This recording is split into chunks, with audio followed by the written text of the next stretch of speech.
Hello everyone, एक बार फिर से आप सभी का स्वागत है। दोस्तों, इस पर्टिकुलर वीडियो में हम एक और question acid base and salt के एक और क्वेश्चन को सॉल्व करेंगे, जो कि आपको क्वेश्चन एक्स वाई जेड को पहचाना है, ABCD को पहचाना रहता है, यूज़ क्या होगा उसको पहचानने वाला क्वेश्चन है। अच्छा क्वेश्चन है, एग्जाम में आपके एग्जाम में पूछा जा सकता है और पहले पूछा भी गया है। ठीक है, PIQ से है और बार बार एक क्वेश्चन को रिपीट किया जाता है। तो आपने अगर एसिड बेस एंड सॉल्ट को अच्छे से पढ़ा है, सारी चीज़ें आपको पता है तो आसान होगा, नहीं तो देख लीजिए। क्वेश्चन क्या है, एक रिएक्शन दिया हुआ है कि NaCl का जब हम रिएक्शन कराते हैं CO2 के साथ, पानी के साथ और अमोनिया के साथ, तो X और Y बनता है। अब देखिए, ये रिएक्शन तो पता ही होना चाहिए। मुश्किल से 4 से 5 reaction acid base and salt में, सॉल्ट से रिलेटेड। ठीक है, एक तो वही हमारा सोडियम हाइड्रोक्साइड कैसे बनाते हैं, तो NaCl का ब्रांच सॉल्यूशन लेते हैं। ब्लीचिंग पाउडर कैसे बनाते हैं, बेकिंग सोडा का रिएक्शन है, वॉशिंग सोडा का रिएक्शन है, प्लास्टर ऑफ पेरिस का रिएक्शन है। मुश्किल से 4 से 5 तो रिएक्शन है, इसी से आपका ये चैप्टर है कंप्लीट हो जाता है। तो इसको तो ध्यान रखना चाहिए। अगर नहीं ध्यान रहता है तो फिर भी क्वेश्चन के माध्यम से आप कर सकते हैं, आप चैप्टर को अच्छे से पढ़ सकते हैं। देखिए, आपने पढ़ा होगा बेकिंग सोडा बनाने का तरीका क्या होता है कि जब हम NaCl को H2O, CO2 और अमोनिया के साथ रिएक्शन कराते हैं दोस्तों, तो ये बनता क्या है, प्रोडक्ट में बनता है हमारा ammonium chloride NH4Cl plus NaHCO3, sodium bicarbonate NaHCO3। ठीक है, ये दोनों बनता है। ये क्या हमारा अमोनियम क्लोराइड है, ये क्या हमारा सोडियम बाइकार्बोनेट या सोडियम हाइड्रोजन कार्बोनेट है। तो X और Y इसी को कह रहा है। अब देखिए, Y किसको कह रहा है, X किसको कह रहा है। Y is use to neutralize the chemical release by ant sting. अब एन टेस्टिंग समझाते हैं, फॉर्मिक एसिड। कोई चीटी अगर डंक मारे तो उसमें क्या होता है, एसिड होता है, फॉर्मिक एसिड। तो इसमें एक दो चीज़ है। देखिए, एक तो अमोनियम क्लोराइड, इसको हम क्या कहेंगे, एसिडिक सॉल्ट कहेंगे, या इसको क्या कहेंगे हम, बेसिक सॉल्ट कहेंगे। क्योंकि सोडियम है तो सोडियम बेस से आता है, तो ये बेसिक सॉल्ट हो गया, ये एसिडिक सॉल्ट हो गया। तो एन टेस्टिंग को कौन न्यूट्रलाइज करेगा दोस्तों, जो बेसिक सॉल्ट होगा। तो ये हमारा क्या हो गया, वाई, ये हमारा वाई हो गया, ये हमारा एक्स हो गया। एक्स वाई को हम आसानी से पहचान लिए। आगे देखिए, Y on its thermal decomposition. Y का जब हम थर्मल डिकम्पोजिशन करते हैं तो कर लीजिए ना, सोडियम बाइकार्बोनेट का जब हम थर्मल डिकम्पोजिशन करते हैं दोस्तों, मान लीजिए हमारा सोडियम बाइकार्बोनेट है, NaHCO3 है।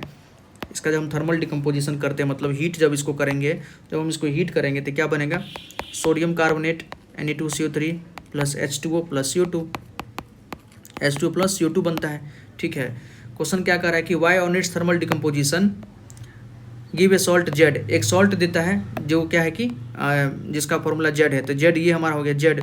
ऑल राइट, सोडियम बाइकार्बोनेट एक प्रकार से क्या है, बेसिक सॉल्ट है, तो ये हमारा जेड हो गया। एक्स वाई जेड आप पहचान लिए। नेक्स्ट है कि Z on combining with a molecules of water. Z को जब हम ए मॉलिक्यूल्स वाटर से कंबाइन करते हैं, give C use in removing permanent hardness. तो एक सी प्रोडक्ट देता है जो कि परमानेंट हार्डनेस को दूर करने में काम आता है। परमानेंट हार्डनेस को हम किससे यूज करते हैं, किससे हटाते हैं, तो वॉशिंग सोडा से। आपने वॉशिंग सोडा के यूज में पढ़ा होगा कि permanent it use for removing permanent hardness of water. Washing soda आपने पढ़ा होगा तो देखा होगा। ठीक है, तो मतलब कहीं ना कहीं हमको वॉशिंग सोडा तक पहुंचना है। तो कितना आसान हो गया दोस्तों, देखिए अब सोडियम कार्बोनेट है Na2CO3, इसको हम ए मोलिक्यूल्स ऑफ वाटर, मतलब 10 मोलिक्यूल्स ऑफ वाटर, 10 H2O। इसी को ये क्या कह रहा है कि इसको ए लिखिए, ये ए हो गया हमारा। तो ये क्या बनता है, Na2CO3 डॉट 10 H2O। अब ये 10 H2O है क्या, वाटर ऑफ क्रिस्टलाइजेशन है। यहाँ से भी क्वेश्चन पूछा जा सकता है। ठीक है, तो वाटर गिव सी, तो ये हमारा क्या हो गया, सी हो गया। ये ए हो गया, ये हमारा सी हो गया, मतलब ये वॉशिंग सोडा जो हो गया हमारा सी हो गया। ठीक, इसी का यूज़ करते हैं हम परमानेंट हार्डनेस को दूर करने में। Then identify X Y Z A C. तो एक्स तो हम बता दिए, एक्स क्या हमारा अमोनियम क्लोराइड है, एक्स क्या अमोनियम क्लोराइड है, वाई क्या हमारा दोस्तों सोडियम बाइकार्बोनेट है, जेड क्या हमारा सोडियम कार्बोनेट है, ए क्या है 10 मोलिक्यूल्स ऑफ वाटर है, और सी क्या हमारा सोडियम कार्बोनेट है, मतलब वॉशिंग सोडा है। ठीक, दूसरा क्वेश्चन है how litmus paper behaves with x. Litmus paper x के साथ कैसे बिहेव करेगा, तो ये क्या है, एसिडिक सॉल्ट है।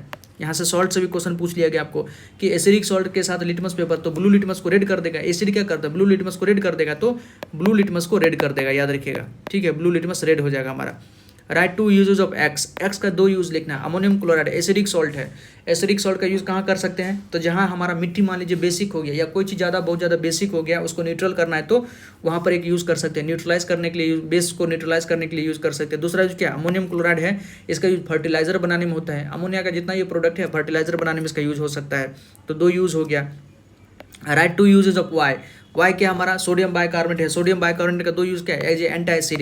एक तो एंटासिड के रूप में यूज़ करते हैं, ठीक है, क्योंकि ये बेसिक सॉल्ट है, एसिड को हटाने में काम करता है, तो एंटासिड के रूप में। और साथ ही साथ बेकिंग सोडा से हम क्या बनाते हैं, बेकिंग पाउडर। और बेकिंग पाउडर आप जानते हैं कि जो फूड को फ्लफी बनाने में हेल्प करता है, फूड उसमें क्या टार्टरिक एसिड को ऐड कर देते हैं।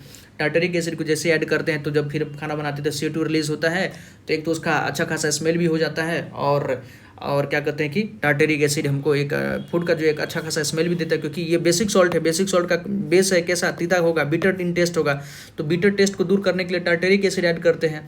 और साथ ही साथ ये हमारे CO2 रिलीज होता है तो फूड को थोड़ा प्लफी बना देता है, थोड़ा भुरभुरा बना देता है, तो आपको खाने में अच्छा लगता है। ऑलराइट, तो ये सब क्या होगा हमारा एज ए यूज़ कर सकते हैं। और साथ ही साथ बेकिंग सोडा का यूज़ ना सोडा फायर एक्सटिंग्विशर में भी यूज़ होता है। तो ये बहुत आसान क्वेश्चन रहता है, आप इसको सॉल्व कर सकते हैं। बस आपको क्लू पता है कि एंड टेस्टिंग जैसे हो गया एसिड, तो कहीं ना कहीं बेस का यूज़ करेंगे, तो बेस क्या हो सकता है, परमानेंट हार्डनेस को दूर करने के लिए किसका यूज़ करते हैं, ये चीज़ अगर आपको पता है तो ये क्वेश्चन आपके लिए बहुत आसान हो जाएगा। ठीक है दोस्तों, आप बताइएगा कमेंट सेक्शन में आपको ये वीडियो कैसा लगा। Acid base and salt chapter पढ़ना है तो प्लीज़ कमेंट सेक्शन में बताइएगा। और डिस्क्रिप्शन बॉक्स में कई सारे वीडियो का लिंक है, आप उसको देखिए और अपने नॉलेज को इन्हांस कीजिए। Thank you.